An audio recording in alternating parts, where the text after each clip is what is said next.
राधे राधे। सनातन धर्म में एकादशी तिथि का विशेष महत्व माना गया है। हर महीने यह तिथि 2 बार आती है, एक बार कृष्ण पक्ष में और दूसरी बार शुक्ल पक्ष में। इन्हीं में से कार्तिक मास के कृष्ण पक्ष में आने वाली रमा एकादशी अत्यंत शुभ और फलदायी मानी जाती है। इस दिन भगवान श्री विष्णु के साथ साथ मां लक्ष्मी जी की विशेष पूजा अर्चना की जाती है। चूंकि देवी लक्ष्मी का एक नाम रमा भी है, इसलिए इस एकादशी को रमा एकादशी कहा जाता है। इस वर्ष रमा एकादशी का दिन और भी खास है, क्योंकि इस दिन अनेक शुभ योगों का संयोग बन रहा है, जिससे व्रत का पुण्य फल कई गुना बढ़ जाएगा। इतना ही नहीं, इसी दिन गोवत्स द्वादशी व्रत भी मनाया जाएगा। इस दिन गौ माता और उनके बछड़े की पूजा करने का विशेष विधान है और इस दिन गाय के दूध या दूध से बने पदार्थों का सेवन वर्जित माना गया है। कार्तिक मास स्वयं भगवान श्री कृष्ण को प्रिय है। ऐसा कहा गया है कि इस महीने में की गई तुलसी पूजा से भगवान विष्णु अत्यंत शीघ्र प्रसन्न हो जाते हैं। जो भक्त पूरे कार्तिक मास में तुलसी जी की सेवा या दीपदान नहीं कर पाते, वे यदि रमा एकादशी के दिन तुलसी के नीचे दीप जलाकर तुलसी चालीसा का पाठ करते हैं, तो उन्हें धन लाभ, सुख समृद्धि और अंततः बैकुंठ धाम की प्राप्ति होती है।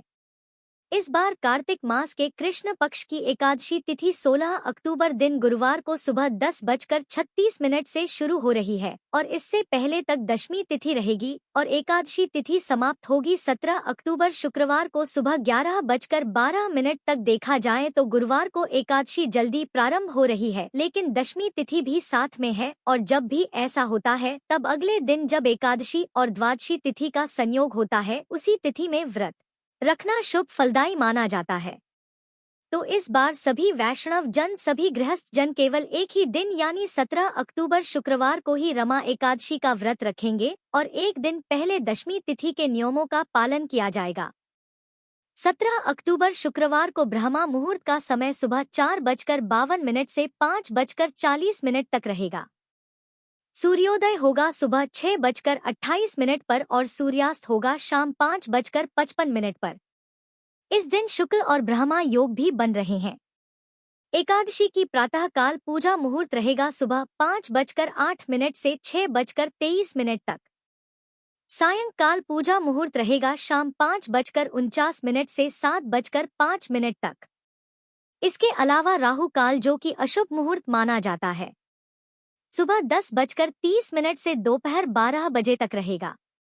गोवस द्वादशी के दिन गौ माता और बछड़े का पूजन गोधूली मुहूर्त में भी किया जाता है, जब दीपदान किया जाता है, और गोधूली मुहूर्त इस दिन शाम 5:49 से 6:14 तक रहेगा और इस बार शुक्रवार के दिन एकादशी पड़ने से यह दिन और भी खास हो जाता है। द्वादशी तिथि 17 अक्टूबर शुक्रवार को सुबह 11:13 से शुरू हो रही है और हरिवासर भी इसी समय से शुरू हो जाएगा।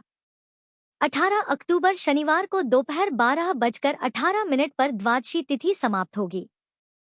इसके बाद से त्रयोदशी तिथि प्रारंभ हो जाएगी। हरिवासर का समय 17 अक्टूबर शुक्रवार को शाम 5:30 बजे तक रहेगा। तो हरिवासर के समय व्रत नहीं खोला जाता है, लेकिन इस समय आप जितना हो सके भगवान के मंत्र का जाप कर सकते हैं। श्री तुलसी चालीसा का पाठ या भगवत गीता का पाठ, श्री विष्णु सहस्त्रनाम का पाठ कर सकते हैं। इस दौरान की गई पूजा पाठ मंत्र जाप भगवान विष्णु अवश्य स्वीकार करते हैं। 18 अक्टूबर शनिवार को ब्रह्मा मुहूर्त सुबह 4:47 से 5:35 तक रहेगा और सूर्योदय होगा सुबह 6:29 पर। सूर्यास्त होगा शाम 5:54 पर।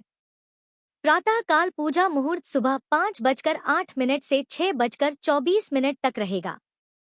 ब्रह्मा और इंद्र योग का शुभ संयोग इस दिन बन रहा है, जो कि बहुत ही शुभ है, और राहु काल सुबह 9 बजे से 10:30 बजे तक रहेगा।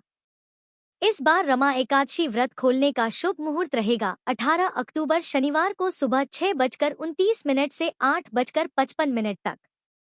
इसी शुभ मुहूर्त के अंदर अपना व्रत आपको खोल लेना है। एकादशी का व्रत रखने वाले भक्तों को एक दिन पहले सात्विक भोजन करना चाहिए और सूर्यास्त के बाद अन्न ग्रहण नहीं करना चाहिए। फिर एकादशी के दिन विधि विधान से भगवान विष्णु और तुलसी माता का साथ में महालक्ष्मी जी का पूजन करके व्रत प्रारंभ करना चाहिए। एकादशी के दिन तुलसी जी में जल नहीं अर्पित किया जाता, लेकिन सुबह और शाम दीपक जलाया जाता है। पूजा करते समय मंत्रों का जाप और कथा का श्रवण अवश्य करें। इस दिन गोवध द्वादशी की कथा भी सुने। गाय माता के पूजन से इस दिन 33 कोटि देवी देवताओं का आशीर्वाद भी प्राप्त हो जाता है। तो इस दिन गौवध द्वादशी की पूजा करने के लिए स्नान करके सुबह साफ वस्त्र पहनकर व्रत का संकल्प लें और इसके बाद गाय और बछड़े का पूजन करें। पूजन करने से पहले दोनों को साफ जल से स्नान कराएं। फिर कपड़े से पोंछकर दोनों को नया वस्त्र ओढ़ाएं और गले में फूलों की माला धारण कराएं। फिर गौ माता और बछड़े के माथे पर सिंदूर या चंदन का तिलक लगाएं और सींगों पर गेरू और गाय का घी लगाएं। फिर एक पात्र में जल, अक्षत, थोड़ी सी गंध और तिल और पुष्प डालकर मंत्र बोलते हुए उनके आगे के पैरों में जल अर्पित करें। इस दिन क्योंकि एकादशी भी है, इसलिए अक्षत का प्रयोग आप ना करें और मंत्र बोले या फिर इस प्रकार से कहें, समुद्र मंथन के समय क्षीर सागर से उत्पन्न स्वर तथा असुरों द्वारा स्वीकार की गई देव स्वरूपिणी माता, आपको बारंबार नमस्कार है। मेरे द्वारा किए गए इस अर्घ को आप स्वीकार करें। इस प्रकार जल चढ़ाने के बाद गौ माता और बछड़े को भोग लगाया जाता है और इसके बाद घी के दीपक से दोनों की आरती उतार करके उनके चरण छूकर उनका आशीर्वाद लें और अपने परिवार की खुशियों के लिए प्रार्थना करें। इस दिन गाय की खुर की रज अपने माथे पर लगाने से भी समस्त पापों से मुक्ति मिल जाती है और इस दिन आप ग्वाले को या फिर गौशाला में भी दान दे सकते हैं। आप एकादशी के दिन एकादशी का और गौवश द्वादशी का दोनों ही व्रत रख सकते हैं। शाम के समय यदि चाहे तो फलाहार ग्रहण कर सकते हैं।